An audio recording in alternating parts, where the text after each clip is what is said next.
News নির্ভীকের পক্ষ থেকে সকলকে শুভেচ্ছা, অভিনন্দন, ভালোবাসা জানিয়ে নিউজ নির্ভীকে সকলকে স্বাগত জানাচ্ছি। আপনারা দেখছেন নিউজ নির্ভীক, আর প্রতিদিনের মতো আজ 24শে নভেম্বর রবিবার দেখছেন ঝটফট 10টা খবরের আরও একটা পর্ব। আজ প্রথমেই রাজ্যের খবরে থাকছে মেলার আয়োজন নিয়ে ঘাটালে তৃণমূলের গোষ্ঠীদ্বন্দ্ব চরমে, দেবের সামনেই হাতাহাতি, রক্ত ঝরল, অশান্তির জেরে মিটিং না করেই মাঠ ছেড়েছেন দেব। ইতিমধ্যেই মুখ্যমন্ত্রীকে গোটা বিষয়টা জানিয়েছেন ঘাটালের সাংসদ দেব। নিউজ নির্ভীকের ঝটপট 10টা খবরের প্রথম এই খবর ছাড়াও প্রথমে আঞ্চলিক খবর, তারপর জাতীয় খবর এবং সবশেষে আন্তর্জাতিক খবর মিলিয়ে আরও গুরুত্বপূর্ণ যে খবরগুলো থাকছে সেগুলো হলো যোগী রাজ্যে 65% মুসলিম আসন কুন্দরকিতে বিরাট জয় পেয়েছে বিজেপি। 30 বছরের ইতিহাস ভেঙে মুসলিম অধ্যুষিত এলাকায় বিজেপি প্রার্থী জিতল কি করে? রাজনৈতিক পণ্ডিতরা বলছেন অন্য হিসাব। দিল্লির বুকে কুপিয়ে খুন পুলিশ কনস্টেবলকে, 28 বছর বয়সী কিরণ পাল সিংকে শুক্রবার গভীর রাতে কুপিয়ে খুনের অভিযোগ উঠেছে।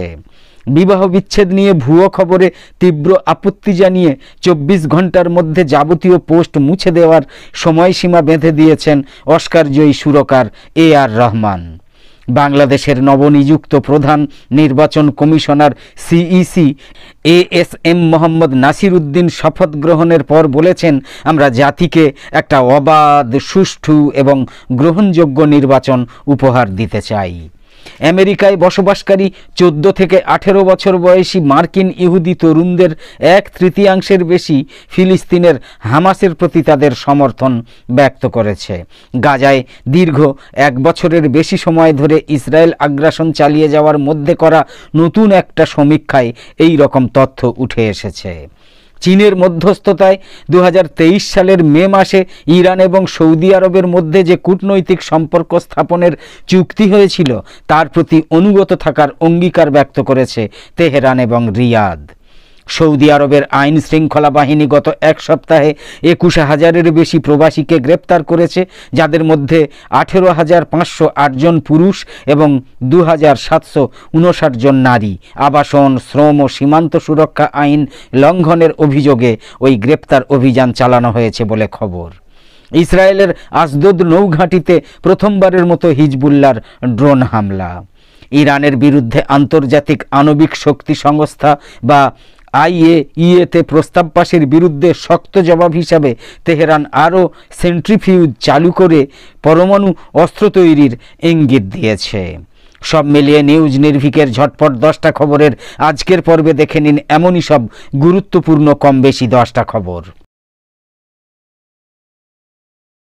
মেলার আয়োজন নিয়ে ঘাটালে তৃণমূলের গোষ্ঠীদ্বন্দ্ব চরমে, দেবের সামনেই হাতাহাতি, রক্ত ঝরল, অশান্তির জেরে মিটিং না করেই মাঠ ছেড়েছেন দেব। ইতিমধ্যেই মুখ্যমন্ত্রীকে গোটা বিষয়টা জানিয়েছেন ঘাটালের সাংসদ। শিশু মেলার রাস কার হাতে থাকবে তাই নিয়ে চরমে ঘাটালে তৃণমূলের গোষ্ঠীদ্বন্দ্ব। তারকা সাংসদ দেবের সামনেই প্রাক্তন বিধায়ক শঙ্কর দলুইয়ের সমর্থকদের সঙ্গে হাতাহাতিতে জড়ান তাঁর অনুগামীরা। কার্যত রণক্ষেত্রের চেহারা নেয় এলাকা, রক্তাক্ত হন কমপক্ষে 15 জন। পরিস্থিতি আয়ত্তে আনতে ময়দানে নামে পুলিশ। তুমুল বিশৃঙ্খল পরিস্থিতি তৈরি হয়। এক পর্যায়ে মিটিং না করেই মাঠ ছাড়েন দেব। ইতিমধ্যে মুখ্যমন্ত্রীকে গোটা বিষয়টা জানিয়েছেন ঘাটালের সাংসদ। প্রতি বছরই ঘাটালে শিশু মেলার আয়োজন করা হয়, এবার 37তম বর্ষ। জানা গিয়েছে গত বছর মেলা কমিটির সাধারণ সম্পাদক ছিলেন প্রাক্তন বিধায়ক শঙ্কর দলুই। ঘাটালের সাংসদ দেবের অনুগামীরা চেয়েছিলেন এবার মেলার রাস থাকুক দেবের হাতে, কিন্তু ঘটনাচক্রে গত 20 নভেম্বর মেলা কমিটি তৈরির জন্য মিটিং ডেকেছিলেন শঙ্কর দলুই। দেব সেই বৈঠকে যোগ দেননি। তা সত্ত্বেও ফের নিজেকে সম্পাদক পদে রেখে কমিটি গঠন করেন শঙ্কর, যা মোটেই ভালোভাবে নেননি দেব। পরবর্তী নতুন কমিটি গঠনের জন্য আজ অর্থাৎ 24 তারিখ আবার মিটিং ডাকেন দেব। এদিকে পরিস্থিতি জটিল হচ্ছে বুঝে ময়দানে নামেন তৃণমূলের ঘাটাল সাংগঠনিক জেলার সভাপতি। রবিবার সকালে কোলাঘাটে শঙ্কর দলুই, দেব ও দুজন দুজনের অনুগামীদের নিয়ে একটা বৈঠক করেন তিনি।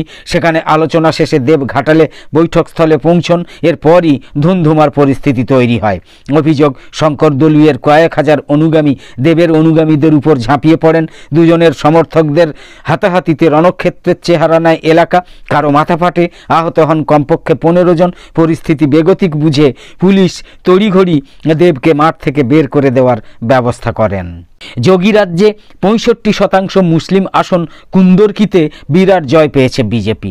30 বছরের ইতিহাস ভেঙে মুসলিম অধ্যুষিত এলাকায় বিজেপি প্রার্থী জিতল কি করে? রাজনৈতিক পণ্ডিতরা কি বলছেন? কুন্দরকিতে বিজেপি প্রার্থী রামবীর সিং 1 লক্ষেরও বেশি ভোটে জয়ী হয়েছেন। এই জয়টা ঐতিহাসিক বলে মনে করছেন অনেকে। ঝাড়খণ্ড, মহারাষ্ট্র এবং পশ্চিমবঙ্গ ছাড়াও দেশের 15টা রাজ্যের 48টা বিধানসভার পাশাপাশি 2টো লোকসভা কেন্দ্রের ভোটের ফল ঘোষণা হয়েছে। এর মধ্যে রয়েছে ওয়েনাডের মতো কেন্দ্রও। এদিন উত্তরপ্রদেশের কুন্দরকি, গাজিয়াবাদ, খৈর, ফুলপুর ও কাটাহারিতে করহাল, সিসামাউ, মিরাপুরের উপনির্বাচনের ফল পাওয়া যায়। উত্তরপ্রদেশের মোট 9টা কেন্দ্রের মধ্যে 7টা আসনে জয়ী হয়েছে গেরুয়া শিবির। এদিকে সমাজবাদী পার্টি জয়ী মাত্র 2টো আসনে। বেশিরভাগ আসনে বিজেপি জয়ী হলেও নজরকাড়া সাফল্য পেয়েছে উত্তরপ্রদেশের কুন্দরকি কেন্দ্রে। সেখানে রীতিমতো রেকর্ড ব্রেক করেছে বিজেপি। 30 বছরের ইতিহাস ভেঙে মুসলিম অধ্যুষিত এলাকায় বিপুল মার্জিনে জয়লাভ করেছে বিজেপির হিন্দু এবং কেন্দ্রের অন্যতম হিন্দু প্রার্থী। কারণ 1993 সাল থেকে মোরাদাবাদের কুন্দরকি অধরা ছিল বিজেপির কাছে। এই বিধানসভা আসনে একমাত্র হিন্দু প্রার্থী দিয়েছিল বিজেপি, বাকি 11 জনই ছিলেন মুসলিম। তাহলে মুসলিম অধ্যুষিত এলাকায় বিজেপি প্রার্থী জিতল কি করে? এই প্রেক্ষিতে রাজনৈতিক পণ্ডিতরা বলছেন, অন্যান্য রাজ্যের মতো কুন্দরকি কেন্দ্রে হিন্দু মুসলিম ভোটে মেরুকরণ হয়নি আদৌ, বরং তুর্কি এবং শেখ মেরুকরণে পর্যদুস্ত হয়েছে বিরোধীরা, যার লাভ উঠিয়েছে বিজেপি। প্রায় 65% মুসলিমদের বসবাস এলাকায় বিজেপির জেতার কৌশল কী ছিল তাহলে? স্থানীয় সূত্রে খবর, হাজি মোহাম্মদ রিজওয়ানের চেয়ে মুসলিমদের মধ্যে বেশি জনপ্রিয় ছিলেন বিজেপির জয়ী প্রার্থী রামবীর সিং।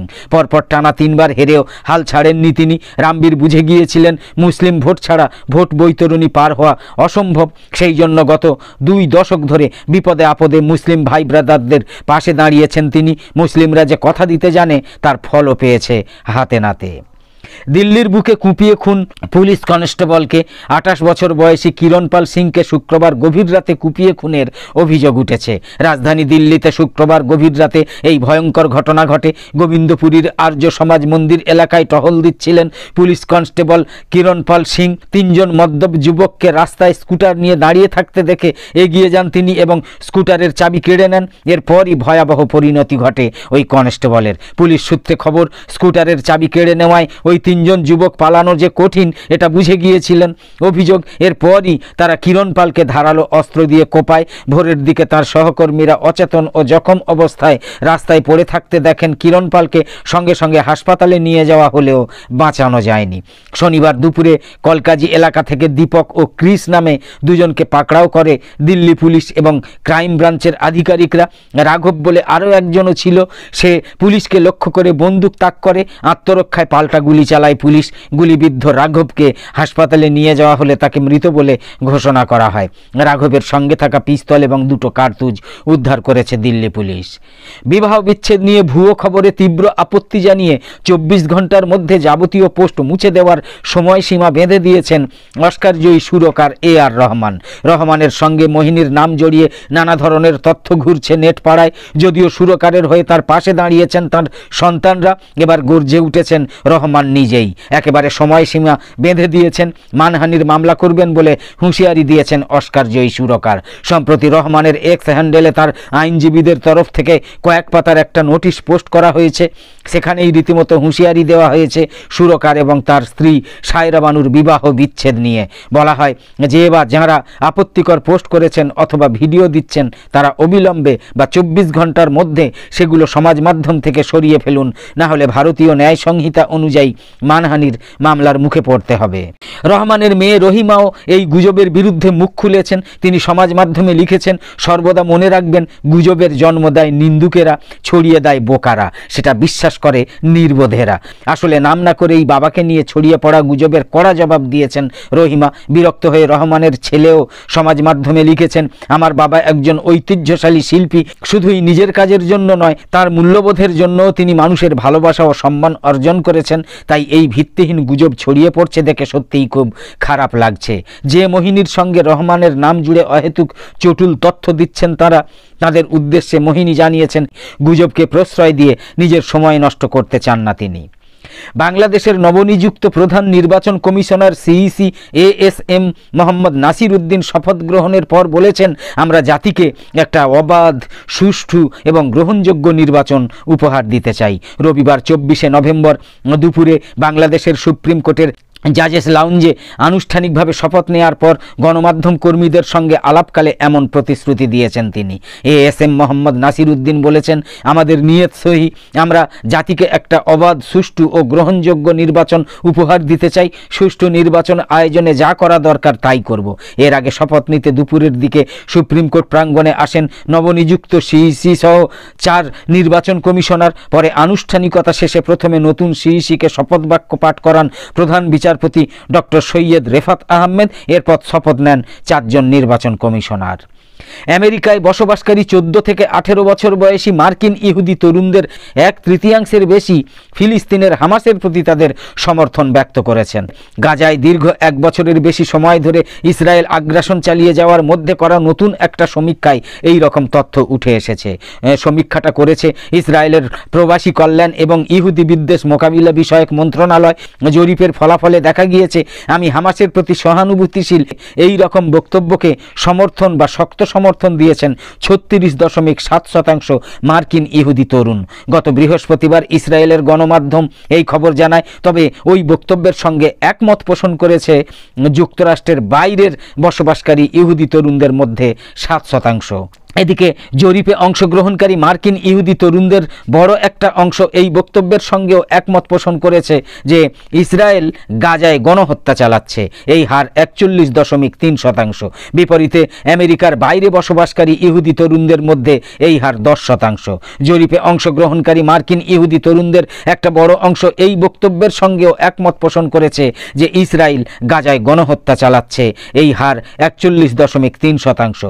বিস্ময়কর হলো, মার্কিন ইহুদি তরুণদের উল্লেখযোগ্য অংশ শুধু যে হামাসের প্রতি সহানুভূতিশীল তা নয়, তাদের মধ্যে সংখ্যাগরিষ্ঠ অংশ অর্থাৎ 66% অংশ সার্বিকভাবে ফিলিস্তিনি জনগণের ব্যাপারেও সহানুভূতিশীল। চীনের মধ্যস্থতায় 2023 সালের মে মাসে ইরান এবং সৌদি আরবের মধ্যে যে কূটনৈতিক সম্পর্ক স্থাপনের চুক্তি হয়েছিল তার প্রতি অনুগত থাকার অঙ্গীকার ব্যক্ত করেছে তেহরান এবং রিয়াদ। গত মঙ্গলবার সৌদি আরবের রাজধানী রিয়াদে এই 3টে দেশের যৌথ বৈঠকে চুক্তির প্রতি অনুগত থাকার বিষয় নিশ্চিত করেছে ইরান এবং সৌদি সরকার। বৈঠকে সভাপতিত্ব করেছেন সৌদি উপ পররাষ্ট্রমন্ত্রী ওয়ালিদ আল খেরেজি। বৈঠকে ইরানের পক্ষে অংশ নিয়েছিলেন অন্যতম উপ পররাষ্ট্রমন্ত্রী মাজিদ তাকতে রাভানজি এবং চীনের উপ পররাষ্ট্রমন্ত্রী দেং লি। বৈঠক শেষে 3 দেশের যৌথ বিবৃতিতে বলা হয়েছে, চীনের মধ্যস্থতায় 2023 সালের মার্চ মাসে যে চুক্তি হয়েছিল তা বাস্তবায়নের ক্ষেত্রে বেইজিংয়ের গুরুত্বপূর্ণ ভূমিকা পালনের বিষয়টাকে সৌদি আরব এবং ইরান স্বাগত জানিয়েছে। এতে আরও বলা হয়েছে, এই চুক্তির কারণে ইরান এবং সৌদি আরবের মধ্যে সম্পর্কের ক্ষেত্রে সরাসরি যোগাযোগের সুযোগ সৃষ্টি হয়েছে। মধ্যপ্রাচ্যের চলমান পরিস্থিতিতে যখন আঞ্চলিক শান্তি এবং স্থিতিশীলতা মারাত্মকভাবে হুমকির মুখে, তখন 2 দেশের কর্মকর্তাদের মধ্যে মতবিনিময় এবং সফরের ক্ষেত্রে এই চুক্তি অত্যন্ত গুরুত্বপূর্ণ ভূমিকা পালন করছে বলেও উল্লেখ করা হয়েছে। 2024 সালে ইরান থেকে 87,000 মানুষ হজ করেছেন। পাশাপাশি 52,000 ইরানি নাগরিক চলতি বছরের 10 মাসে পবিত্র ওমরা পালন করেছেন। এই বিষয়টাকেও 2 দেশের কর্মকর্তারা স্বাগত জানিয়েছেন। সৌদি আরবের আইন শৃঙ্খলা বাহিনী গত 1 সপ্তাহে 21,000-এর বেশি প্রবাসীকে গ্রেপ্তার করেছে। এদের মধ্যে 18,508 জন পুরুষ এবং 2,759 জন নারী। আবাসন, শ্রম ও সীমান্ত সুরক্ষা আইন লঙ্ঘনের অভিযোগে ওই গ্রেপ্তার অভিযান চালানো হয়। সৌদি আরবের স্বরাষ্ট্র মন্ত্রণালয়ের বরাত দিয়ে গালফ নিউজের প্রতিবেদনে বলা হয়েছে, গত সপ্তাহে সপ্তাহে সৌদি আরবের বিভিন্ন অঞ্চল থেকে মোট 21,267 জন অবৈধ বাসিন্দাকে গ্রেপ্তার করা হয়েছে। গত 14 নভেম্বর থেকে 20 নভেম্বরের মধ্যে সংশ্লিষ্ট সরকারি সংস্থার সহযোগিতায় নিরাপত্তা বাহিনীর পরিচালিত যৌথ নিরাপত্তা অভিযানের সময় তাদের গ্রেপ্তার করা হয়েছে।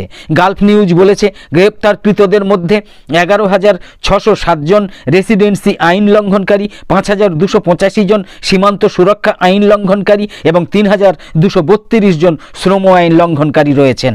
এছাড়া অবৈধভাবে সীমান্ত অতিক্রম করার চেষ্টা করার সময় 1,401 জনকে গ্রেপ্তার করা হচ্ছে। তাদের মধ্যে 39% ইয়েমেনি নাগরিক, 60% ইথিওপিয়ান নাগরিক এবং 1% অন্যান্য দেশের নাগরিক। খবরে আরও বলা হয়েছে, বেআইনিভাবে দেশ ছাড়ার চেষ্টা করার জন্য আরও 98 জনকে গ্রেপ্তার করা হয়েছে। এছাড়া পরিবহন, আশ্রয় বা কর্মসংস্থানের মাধ্যমে অবৈধ অনুপ্রবেশে সহায়তা করার জন্য অভিযোগে 6 ব্যক্তিকে আটক করা হয়েছে। সৌদি আরবে অবৈধভাবে প্রবেশে সহায়তার চেষ্টাকারী ব্যক্তির 15 বছরের কারাদণ্ড এবং 10 লক্ষ সৌদি রিয়াল জরিমানার বিধান রয়েছে। ইসরায়েলের আসদুদ নৌঘাঁটিতে প্রথমবারের মতো হিজবুল্লাহ ড্রোন হামলা করেছে। লেবাননের সশস্ত্র গোষ্ঠী হিজবুল্লাহ ইসরায়েলের আসদুদ নৌঘাঁটিতে প্রথমবারের মতো ড্রোন হামলা চালানোর দাবি করেছে। সংগঠনটা জানিয়েছে, আসদুদ নৌঘাঁটিতে প্রথমবারের মতো ড্রোনের মাধ্যমে আকাশ থেকে আক্রমণ চালানো হয়েছে। একই দিন আরেকটা বিবৃতিতে হিজবুল্লাহ জানিয়েছে, তারা তেল আবিবে একটা সামরিক লক্ষ্যবস্তুতে একাধিক উন্নত ক্ষেপণাস্ত্র এবং ড্রোনের সমন্বয়ে আক্রমণ চালিয়েছে। তবে ইসরায়েলি সেনাবাহিনী এই হামলা নিয়ে তাৎক্ষণিক কোনো মন্তব্য করেনি। অন্যদিকে দক্ষিণ লেবাননের আল আমিরিয়া শহরে ইসরায়েলি হামলায় লেবাননের একজন সেনা নিহত হয়েছেন এবং 18 জন আহত হয়েছেন বলে জানিয়েছে লেবাননের সেনাবাহিনী। আহতদের মধ্যে বেশ কয়েকজনের অবস্থা গুরুতর। এই হামলায় একটা সামরিক স্থাপনায় ব্যাপক ক্ষতি হয়েছে বলে নিশ্চিত করেছে লেবানন। ইরানের বিরুদ্ধে আন্তর্জাতিক আণবিক শক্তি সংস্থা বা IAEA-তে প্রস্তাব পাসের বিরুদ্ধে শক্ত জবাব হিসেবে তেহরান আরও সেন্ট্রিফিউজ চালু করে পরমাণু অস্ত্র তৈরির ইঙ্গিত দিয়েছে। ইরান বলেছে, IAEA-তে প্রস্তাবটা পাশ হওয়ার পরপরই পাল্টা ব্যবস্থা নেওয়া হয়েছে। AEOI নতুন উন্নত মানের সেন্ট্রিফিউজ সক্রিয় করেছে এবং আমরা উল্লেখযোগ্যভাবে ইউরেনিয়াম সমৃদ্ধকরণের তৎপরতা বাড়াবো। গত 21 নভেম্বর IAEA-এর বোর্ড অব গভর্নর্স পশ্চিমা দেশগুলোর একটা প্রস্তাব গ্রহণ করে। প্রস্তাবে ইরানের পারমাণবিক কার্যকলাপের সমালোচনা করা হয়। প্রস্তাব অনুযায়ী IAEA-কে 2025 সালের বসন্তের মধ্যে ইরানের পরমাণু কর্মসূচি নিয়ে বিস্তারিত প্রতিবেদন তৈরি করতে হবে। পশ্চিমা দেশগুলোর অভিযোগ, ইরান পরমাণু অস্ত্র তৈরির পথে রয়েছে। আন্তর্জাতিক আণবিক শক্তি সংস্থার এই প্রস্তাবকে রাজনৈতিক উদ্দেশ্য প্রণোদিত, অবাস্তব এবং হিতে বিপরীত পদক্ষেপ বলে অভিহিত করেছে ইরান। ইরান হুমকি দিয়েছে, তার শান্তিপূর্ণ পরমাণু কর্মসূচির বিরুদ্ধে কোনো ধরনের ব্যবস্থা নেওয়া হলে তেহরানের প্রতিশোধের মুখোমুখি হতে হবে। বেহরুজ কামালভান্দি বলেছেন, গত সপ্তাহে যখন IAEA-এর প্রধান রাফায়েল গ্রোসি ইরান সফর করেন তখন তাকে ইরানের পরমাণু স্থাপনা পরিদর্শন করতে দেয়া হয়েছে এবং দেখানো হয়েছে যে ইরান বিরোধী প্রস্তাব পাস করলে প্রস্তুত করা সেন্ট্রিফিউজগুলো চালু করা হবে। তিনি পরিষ্কার করে আরও বলেন, IAEA-তে পাশ হওয়া এই প্রস্তাব পরমাণু শিল্প খাতে ইরানের সক্ষমতাকে আরও বাড়াবে। তিনি বলেন, ইরান শান্তিপূর্ণভাবে তার পরমাণু কর্মসূচি এগিয়ে নিতে চায়। তারা শিল্প পর্যায়ে এবং অবকাঠামোগত উন্নয়নে পরমাণু সক্ষমতাকে কাজে লাগাতে চায়। তবে আন্তর্জাতিক আণবিক শক্তি সংস্থার প্রস্তাবকে গ্রাহ্য না করে নতুন করে পরমাণু কর্মসূচি বৃদ্ধিকে ইরানের পরমাণু অস্ত্র তৈরির শুরুর ইঙ্গিত বলে মনে করছেন অনেকেই।